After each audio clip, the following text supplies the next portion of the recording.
एक तरफ अल्लाह का जिक्र और नमाज है और दूसरी तरफ आपकी दुकान है, आपका कस्टमर है, आपका प्रॉफिट है, आपका बिजनेस है। अब इम्तिहान है आपके सामने। 10 मिनट के लिए दुकान या तो बंद कीजिए या फिर आप नमाज को कुर्बान कीजिए। अब यही कसौटी आपके सामने आ गई। अब कुरान की इस आयत को आप अपने सामने रखिए। या अय्युहल्लज़ीना आमनू ला तुल्हिकुम अमवालुकुम, ऐ ईमान वालो, तुम्हारा माल बहुत ज़रूरी है तुम्हारे लिए, बहुत इंपॉर्टेंट है तुम्हारे लिए, मगर अल्लाह के जिक्र से बढ़कर के इंपॉर्टेंट नहीं है। अगर अल्लाह ताला अपनी नमाज की तरफ तुमको बुला रहा है, अगर हय्या अलस सलाह की आवाज़ तुमको दी जा रही है, तो तुम्हारी दुकान बंद हो जानी चाहिए, तुम्हारा कारोबार बंद हो जाना चाहिए। ये है ईमान की निशानी। आप घर में हैं, बच्चों के साथ हैं, नमाज का टाइम आया, बच्चों को खिला रहे हैं, आप बच्चों से लाडो प्यार कर रहे हैं। नमाज का टाइम आया, अपने बीवी बच्चों को छोड़ करके, अपने परिवार को छोड़ करके आपको मस्जिद में जाना है, अल्लाह के जिक्र की तरफ जाना है। औलाद की मोहब्बत कहीं आपको अल्लाह के जिक्र से गाफिल न कर दे।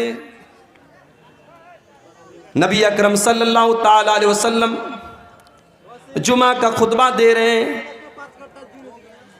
अबू दाऊद की सही रिवायत है।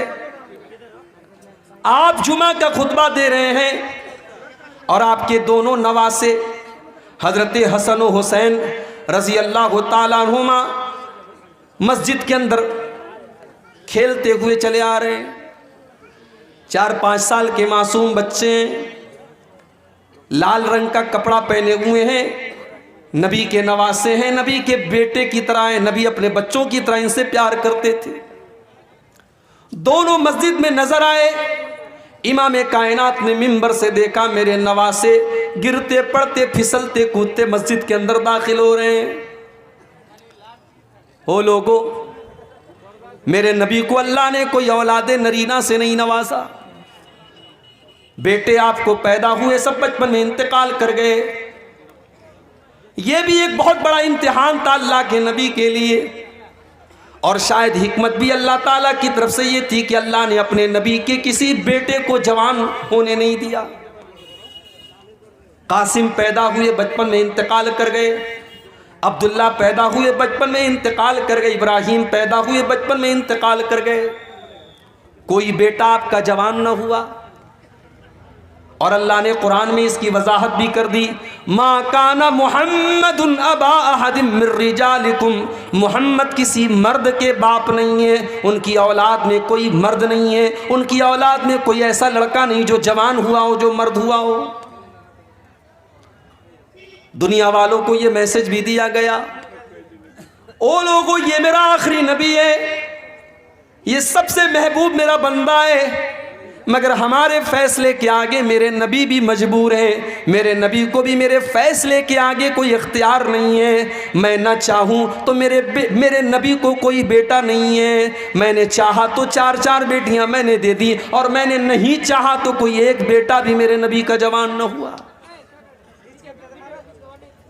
मक्के वालों ने ताना भी दे दिया, ऐ मोहम्मद, आपके बाद तो आपकी कोई नस्ल नहीं चलेगी। भाई दुनिया में इसी को तो बड़ी अहमियत दी जाती है। अगर किसी को लड़का ना हो, किसी को सिर्फ बेटियां हो, तो लोग ताना देते हैं कि इसकी तो नस्ल नहीं चलेगी, इसका तो वंश नहीं चलेगा।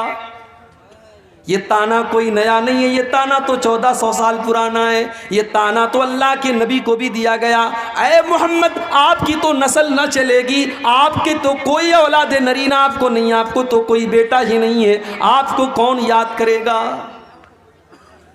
हो लोगो, हमारी माँ को कोई गाली देता है तो हम जवाब देते हैं, हमारे बाप को कोई बुरा भला कहता है तो हम जवाब देते हैं। अल्लाह को अपने नबी से कितना प्यार है, अल्लाह को अपने नबी से कितनी मोहब्बत है। जब नबी को बुरा भला कहा गया, जब नबी को ताना दिया गया, अल्लाह ने कुरान की आयतें नाजिल फरमा दी। अल्लाह ने अपने नबी का जवाब दिया, इन्ना आतैना कल कौसर फसल्लि लिरब्बिका वन्हर इन्ना शानिअका हुवल अबतर। ऐ नबी, कौन कहता है कि आपके बाद आपका नाम न लिया जाएगा? इन्ना आतैना कल कौसर, ऐ नबी, कल क़यामत का दिन होगा, अहले ईमान आपके पास आएंगे, जब तक आपके हाथ से वो कौसर का जाम न पी लेंगे वो जन्नत के अंदर दाखिल न होंगे। इन्ना आतैना कल कौसर, ऐ नबी, हमने आपको कौसर दिया है। ऐ नबी, आपको जो ये कहता है कि आपके बाद आपका नाम लेने वाला कोई न होगा, ऐ नबी, जाओ उनको सुना दो, जब तक दुनिया में अजान की आवाज़ जारी रहेगी, जब तक अशहदु अल्ला इलाहा इल्लल्लाह की आवाज़ बुलंद होती रहेगी, तब तक इस दुनिया के अंदर, आसमान के अंदर, ज़मीन के अंदर अशहदु अन्ना मुहम्मदुर रसूलुल्लाह की आवाज़ भी बुलंद होती रहेगी।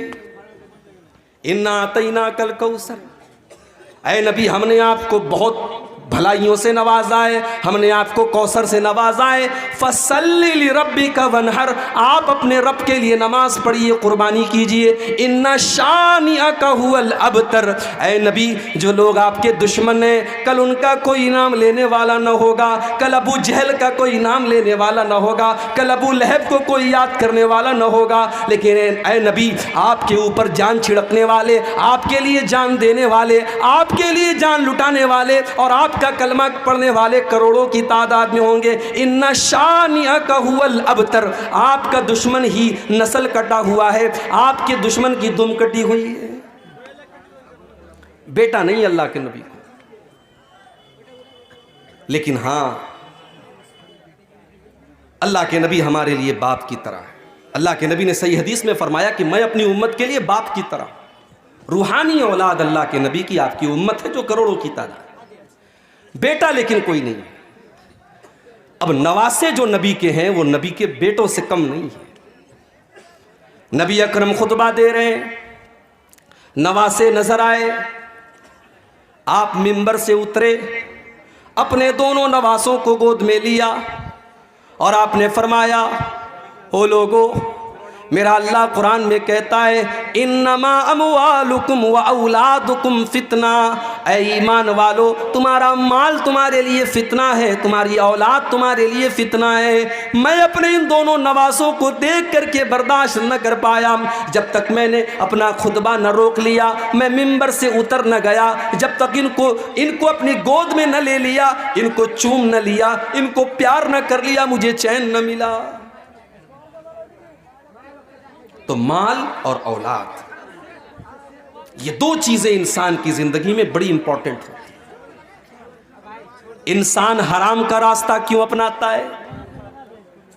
मेरे नौजवान साथियों, यह अलग बात है कि जब आप जवान हो जाते तो आपको अपने बूढ़े बाप की पेशानी पर बुढ़ापे की लकीरें बुरी लगने लगती हैं, मगर कभी गौर करना कि अपने बच्चों के लिए माँ बाप क्या क्या करते हैं।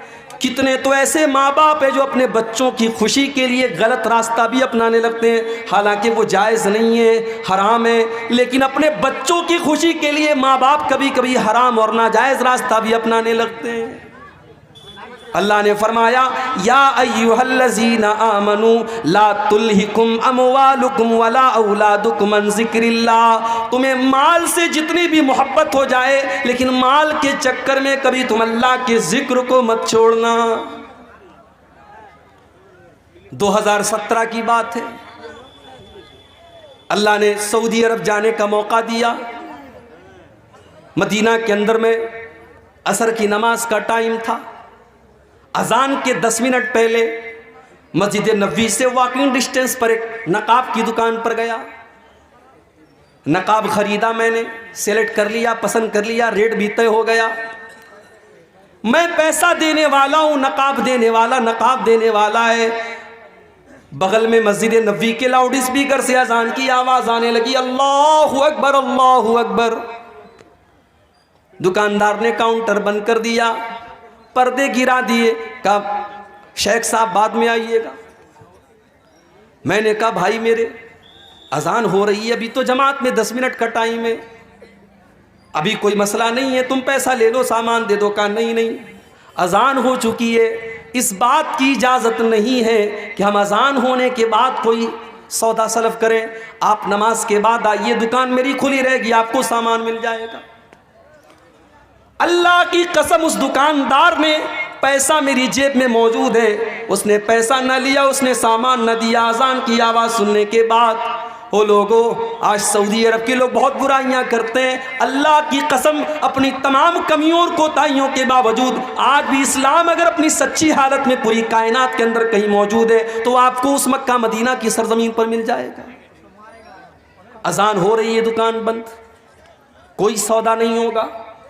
मुझे कुरान की वो आयत याद आ गई, रिजालुल्ला तुलहीहिम तिजारतु वला बैउन अन ज़िक्रिल्लाहि व इक़ामिस सलाह। मेरे नेक बंदे तो वो हैं, मेरे नेक बंदे तो वो हैं, मेरे अल्लाह वाले बंदे तो वो हैं, उनका कारोबार कभी उनको नमाज से नहीं रोकता, उनकी तिजारत उनको कभी नमाज से नहीं रोकती।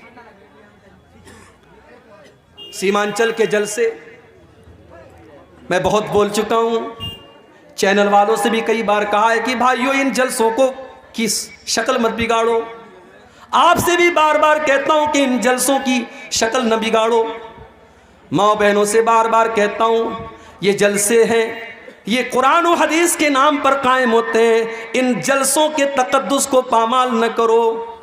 जवान जवान लड़कियां सज धज करके, मेकअप करके, सवर करके इन जलसों में आ रही हैं और वो बाश और बदमाश किस्म के लड़के रास्तों पर घूम रहे हैं। मेरे भाइयों, अगर जलसों का यही मकसद है तो अल्लाह के वास्ते इन जलसों को बंद कर दीजिए। चैनल वालों, आपने गली गली नुक्कड़ नुक्कड़ चैनल खोले, तकरीरों के, एक तकरीर के 50-50 रिकॉर्ड करने वाले कैमरे लगे हुए हैं। तकरीरों को आपने रिकॉर्ड किया, आपने अपने व्यूवर्स बढ़ाने के लिए, अपने देखने वालों की, अपने दर्शकों की तादाद बढ़ाने के लिए आपने तकरीर कुछ थी, आपने उस पर गर्मा गर्म कोई टॉपिक डाल दिया, जो मैंने अपनी तकरीर में जो बात कही भी नहीं, जिसका जिक्र भी मैंने न किया, वो बात आपने मेरी तकरीर में उसका टॉपिक बना दिया उसको।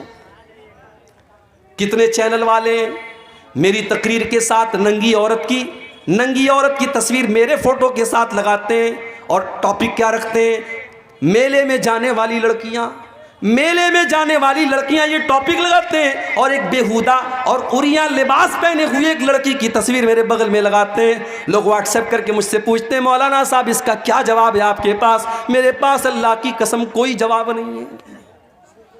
पैसा कमाओ मेरे भाई, मगर पैसा कमाने के लिए इतना न गिर जाओ कि आप हलाल और हराम की हदों को भूल जाओ। इस चीज़ का भी आपको हिसाब देना पड़ेगा। आपने तकरीर के, अल्लाह और उसके रसूल की बातों को सुनने वाली चीज़ के ऊपर आपने इतना गंदा थंबनेल लगाया है, कल आखिरत में आप क्या जवाब देंगे मेरे भाई? अल्लाह ने कुरान में फरमाया, इन्नल्लज़ीना युहिब्बूना अन तशियल फाहिशतु फिल्लज़ीना आमनू लहुम अज़ाबुन अलीमुन फिद दुनिया वल आखिरा। जो लोग ईमान वालों के दरमियान बेहयाई को फैलाते हैं, वल्गैरिटी को फैलाते हैं, नंगेपन को फैलाते हैं, उनको आखिरत में जो अजाब होगा उनको दुनिया में भी दर्दनाक अजाब होगा। आपने नंगेपन को फैलाया, आपने उरियानियत को फैलाया, इससे तो अच्छा था बॉलीवुड की हीरोइनों के इंटरव्यू ले लेते, इससे तो अच्छा था बॉलीवुड के गानों को रिकॉर्ड करके अपने चैनल पे डाल लेते, कम से कम तकरीरें तो बदनाम ना होती, कम से कम जलसे तो बदनाम ना होते। क्या हो रहा है मेरे भाई? जलसों के नाम पर क्या क्या हो रहा है हमारे यहाँ, क्या क्या खुराफात हो रही है। इतने जलसे हो रहे हैं मगर हमारा नौजवान नमाज से आज भी दूर है। अल्लाह ने फरमाया, ला तुल्हिकुम अमवालुकुम वला औलादुकुम अन ज़िक्रिल्लाह। माल के चक्कर में तुम अल्लाह को भूल न जाना, औलाद के चक्कर में तुम अल्लाह को भूल न जाना। और आज अगर कोई अल्लाह को भूल गया, उसकी ज़िंदगी में सब कुछ है, अल्लाह नहीं है, अल्लाह का जिक्र नहीं है, नमाज नहीं है, अल्लाह को याद नहीं करता है, तो दुनिया में तो जो होगा होगा, आखिरत में क्या होगा? वमन आरज़ान ज़िक्री फ़इन्न लहू मईशतन ज़न्का। जो हमें याद नहीं करेगा, जिसकी ज़िंदगी में सब कुछ होगा लेकिन अल्लाह नहीं होगा, उसकी ज़िंदगी को हम बेचैनी वाली ज़िंदगी बना देंगे।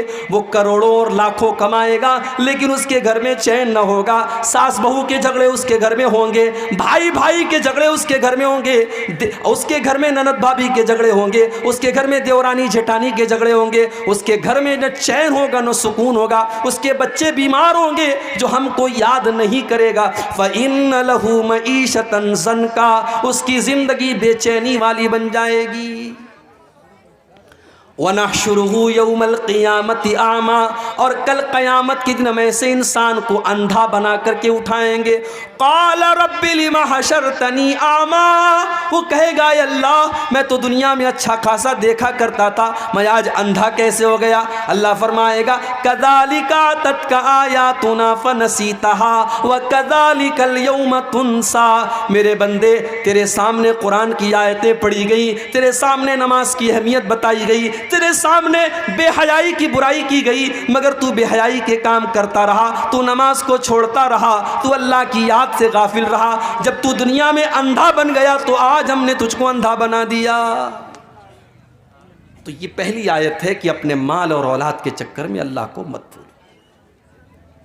वमन यफ़अल ज़ालिका, और जो माल के चक्कर में अल्लाह को भूल जाएगा, जो औलाद के चक्कर में अल्लाह को भूल जाएगा, फ़उलाइका हुमुल ख़ासिरून, उससे ज़्यादा घाटे का सौदा कोई नहीं कर रहा है।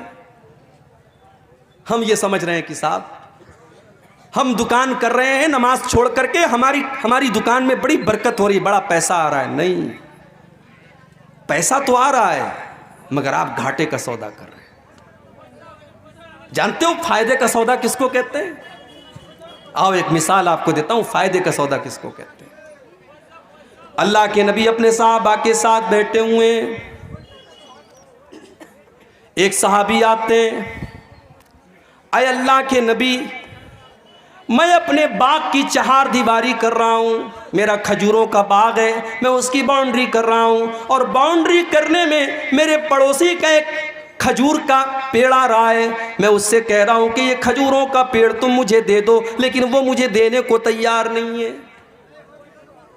नबी अकरम ने उसको बुलाया, कहा भाई अपने बाग की बाउंड्री कर रहा है, तुम्हारा एक पेड़ इसकी बाउंड्री के रास्ते में आ रहा है, तुम अपने पेड़ की जो मुनासिब कीमत है दे दो। उसने कहा नहीं, मैं नहीं दे सकता। उसने कहा मैं ये पेड़ नहीं दे सकता। अल्लाह के नबी ने फरमाया कि तो बताओ तुम्हें क्या चाहिए। उसने कहा हाँ, अगर इस एक खजूर के पेड़ के बदले में मुझे पूरा एक बाग दे दिया जाए तो मैं वो बाग के बदले में मैं एक खजूर का पेड़ दे दूंगा। नबी अकरम ने अपने सहाबा से कहा, ऐ मेरे सहाबा, कोई है जो इस पेड़ को खरीद ले, मैं उसको जन्नत की गारंटी देता हूं, इससे बेहतर खजूरों का बाग उसको जन्नत में मिलेगा। कोई है अल्लाह का बंदा जो अपना खजूरों का बाग इसको दे दे और इसका ये पेड़ खरीद ले। एक साहबी खड़े हो गए, उनका नाम था अबू दहदा। उन्होंने कहा अल्लाह के नबी, मेरा एक बहुत बड़ा खजूरों का बाग है, मैं आपको गवाह बना करके कहता हूं कि मैं अपना खजूरों का बाग इसको दे रहा हूं, और इसका वो एक खजूर का पेड़ मैं लेकर के अपने इस सहाबी भाई को दे रहा हूं। सौदा डन हो गया। अबू दादा दौड़े दौड़े घर आए, उनकी बीवी उसी बाग में गई हुई थी। मुस्नद अहमद के अल्फाज हैं, हजरत अबू दादा बाग के दरवाजे पर पहुंचे और बीवी को आवाज दी, ऐ उम्मे दादा, ऐ मेरी बीवी, तुम जल्दी से इस बाग से निकल जाओ, ये बाग मैंने अल्लाह की राह में दे दिया है। ऐ मेरी बीवी, मैंने एक खजूर के पेड़ के बदले में इस बाग को खरीद लिया है, इस बाग को बेच दिया है, और मुझे अल्लाह के नबी ने इस पर जन्नत में इससे बेहतरीन बाग की गारंटी दी है।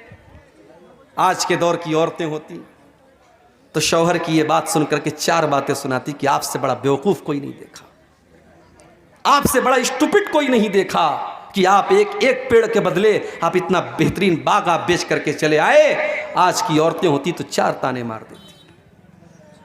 लेकिन मेरी प्यारी माँ बहनों, नबी की सहाबियात की जिंदगी भी क्या जिंदगी थी। उम्मे दादा उस बाग से निकलती हैं और अपने शौहर से कहती हैं, ऐ मेरे शौहर, आपने बड़े फ़ायदे का सौदा किया है, आपने बड़े मुनाफे का सौदा किया है, आपने जन्नत के बाग के बदले अपने बाग को दे दिया है, आपने कोई घाटे का सौदा न किया। ये थे सहाबा। एक और सहाबी थे, उनका नाम था सुहैब रूमी। हमारे यहाँ शेरशाबादी चलता है, अंसारी चलता है। इसी बिहार में दरभंगा में एक गांव है, वहाँ सड़क में दीवार बनी है, एक तरफ से अंसारियों का रास्ता, एक तरफ से शेख का रास्ता है। अंसारी के रास्ते से शेख नहीं जा सकता, शेख के रास्ते से अंसारी नहीं जा सकता। हम तो बिरादरियों में बटे हुए हैं।